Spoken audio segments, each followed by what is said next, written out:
Halo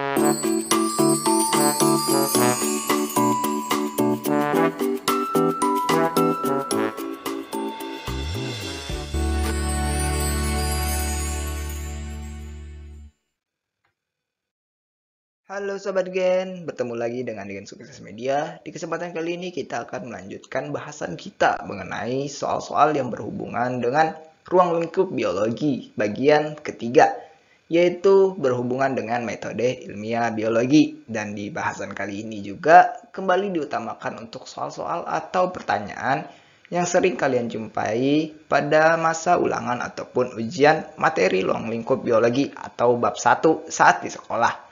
Seperti apa soal dan pembahasannya? Simak baik-baik ya, Sobat Gen.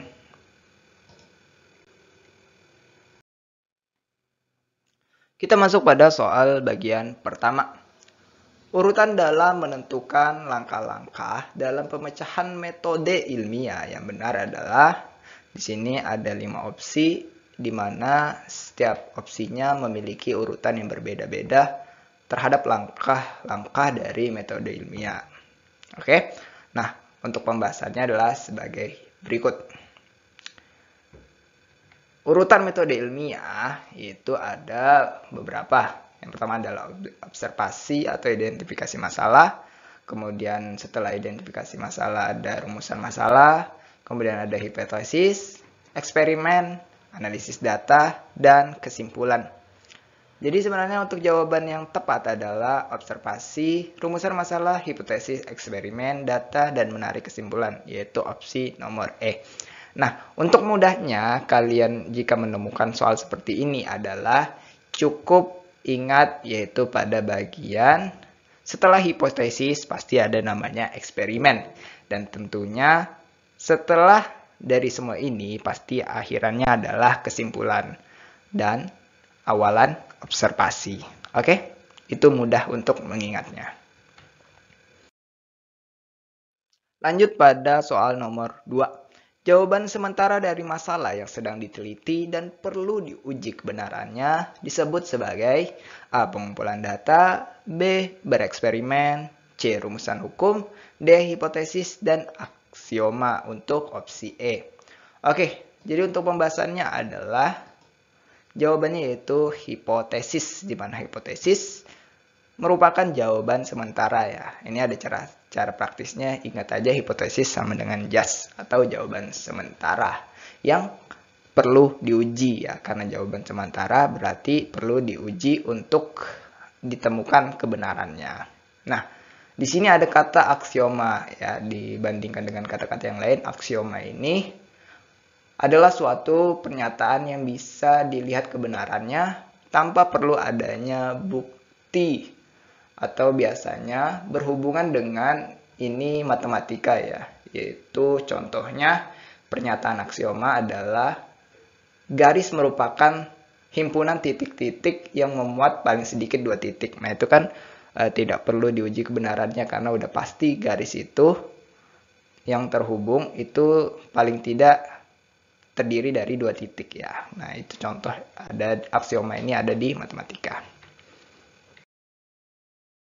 Lanjut pada nomor 3. Dalam ilmu biologi, eksperimen merupakan, nah tadi hipotesis kita sudah tahu, maka selanjutnya adalah eksperimen itu apa sih?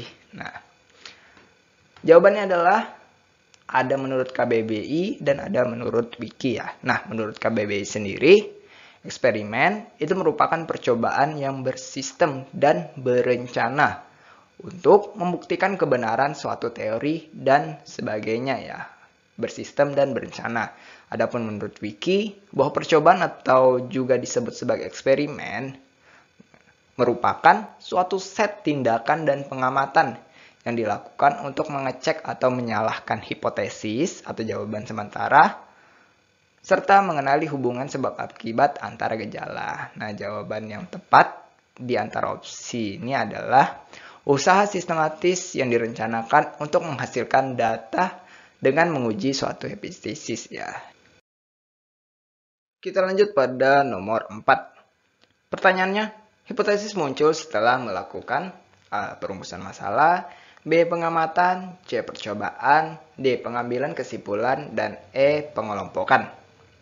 Oke, di pembahasan nomor 1 tadi kita sudah mengenal beberapa urutan dari metode ilmiah ya. Dan di mana hipotesis ini kita munculkan setelah yang namanya perumusan masalah.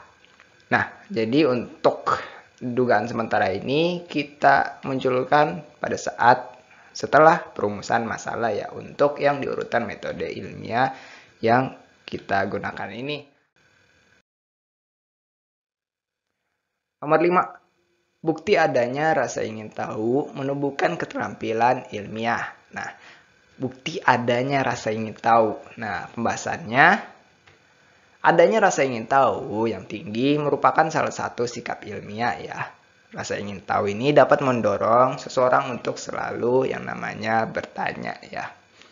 Sebenarnya adanya rasa ingin tahu juga yang menimbulkan orang untuk belajar lebih gitu, dengan cara ya salah satunya adalah bertanya. Nomor 6. Yang bukan merupakan sikap ilmiah di bawah ini adalah A. Mampu membedakan fakta dan opini, B. Bertanya dan berargumentasi untuk memenuhi keinginan diri sendiri, C. Memiliki kepedulian terhadap lingkungan, D. Mampu berpendapat secara ilmiah dan kritis, dan E. Berani mengusulkan suatu pemecahan masalah dan bertanggung jawab ya.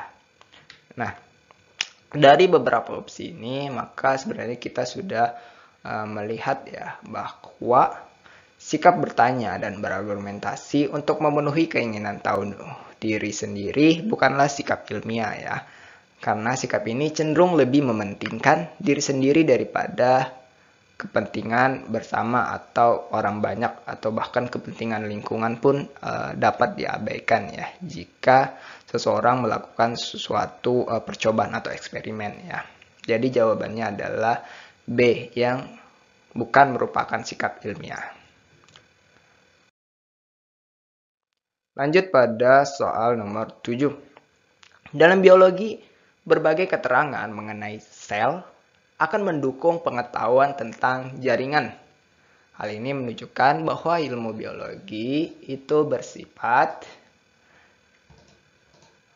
yaitu sistematis. Nah, maksud ilmu biologi bersifat sistematis adalah ilmu pengetahuan biologi sendiri harus tersusun secara sistematis dari yang sederhana hingga yang kompleks yang diatur sedemikian rupa sehingga yang satu dan yang lainnya dapat saling mendukung. Nah, sifat sistematis ini bertujuan untuk mempermudah dalam mempelajari ilmu tersebut. Nah, biasanya nih, kalian kalau untuk ingin mempelajari jaringan, yang biasanya kalian pelajari di kelas 2 atau 11, di bab 2 dan 3, maka kalian perlu untuk mempelajari bab satunya, yaitu tentang sel ya, karena konsep tentang sel dan jaringan itu saling berhubungan ya, makanya sistematis. Jadi jawabannya adalah D, sistematis.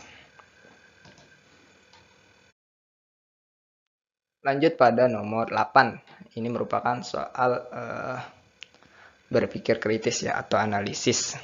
Nah, beras merupakan makanan pokok yang dikonsumsi sebagian besar orang Indonesia. Fakta di lapangan menunjukkan bahwa konsumen pada umumnya mencari dan membeli beras yang putih dan bersih. Hasil sidak petugas BPOM menemukan beras yang mengandung zat pengawet seperti formalin, boraks, dan zat pemutih seperti klorin. Hal ini tentu sangat merugikan konsumen dari segi kesehatan dan kualitas beras. Pertanyaannya, manakah langkah metode ilmiah yang dapat dilakukan konsumen untuk mengetahui kandungan zat pemutih pada beras? Nah, untuk menjawab ini, soal-soal seperti ini, maka sebenarnya kita bisa sambil pahami maksud dari soalnya, pernyataan ini, baru kita menganalisis opsi jawabannya dengan cara mengecek satu persatu per opsi jawaban. Oke, kita bakalan cek satu per satu ya. Yang A, Mengumpulkan sejumlah fakta dari berbagai sumber terpercaya tentang bahayanya mengkonsumsi beras yang mengandung zat pemutih. Nah, ini salah karena tidak bertujuan untuk mengetahui adanya kandungan zat pemutih pada beras ya.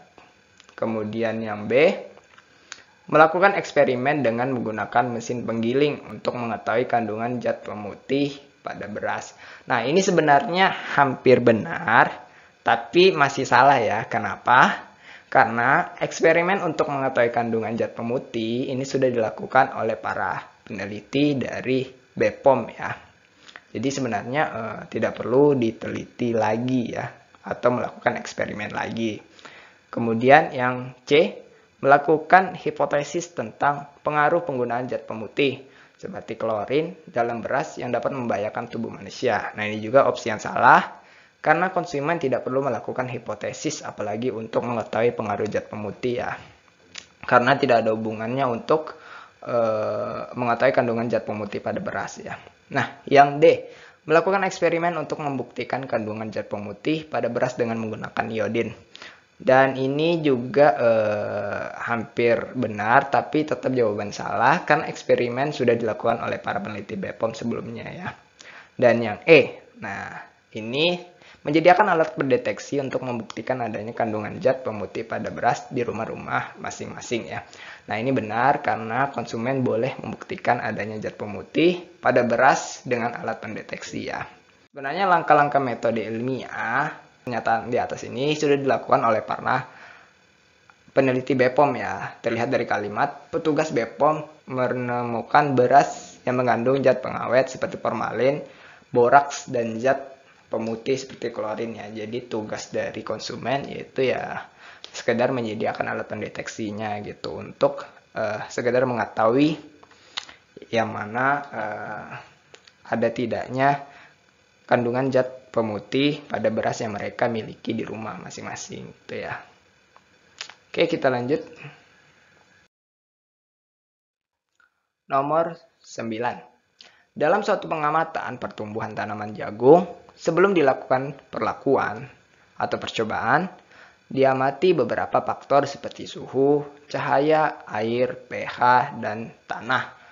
Faktor-faktor tersebut merupakan A. Variabel bebas, B. Variabel terikat, C. Variabel kontrol, D. Hasil eksperimen, dan E. Pertumbuhan. Nah, di sini kalian akan belajar tentang yang namanya istilah-istilah variabel yang terdiri dari 3 ya.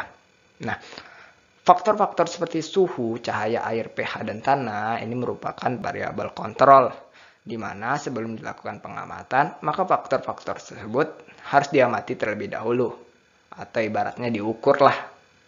Nah, setelah itu baru ditentukan variabel bebasnya.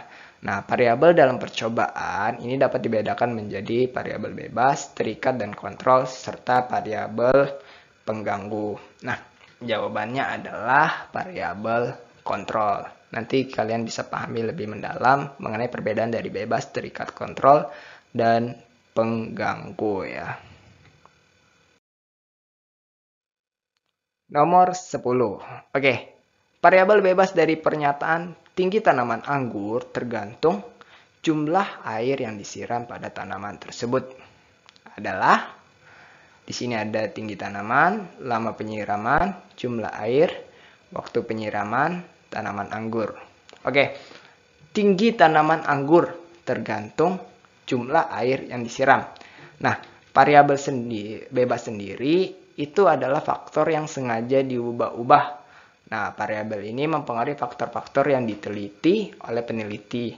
Oke, sahabat Gen, berarti yang diatur untuk perbandingan pada variabel bebas, karena kan variabel bebas merupakan faktor yang sengaja diubah-ubah ya, artinya dibuat berbeda untuk mengukur suatu variabel yang disebut sebagai variabel terikat.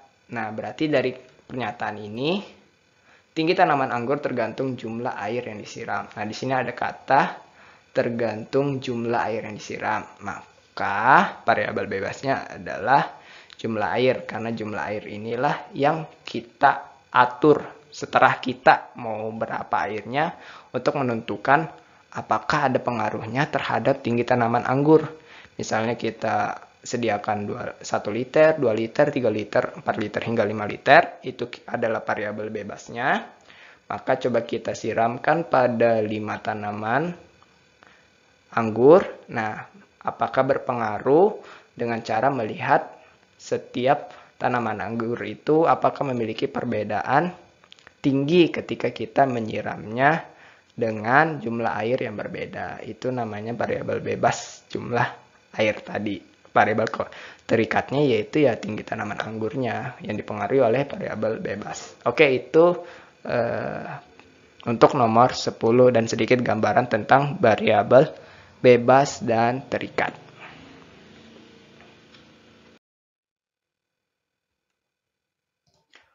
Baik sahabat Gen, untuk soal dan pembahasan mengenai ruang lingkup biologi bagian ketiga ini cukup sampai di sini ya. Dan semoga menambah sedikit pengetahuan dan wawasan kita semua ya. Nah, di pembahasan soal berikutnya kita bakalan lanjut pada bab-bab berikutnya ya. Tentunya lebih berurutan lagi. Oke, sampai jumpa pada postingan video pembahasan soal secara praktis untuk soal yang sering kalian jumpai di pembelajaran biologi.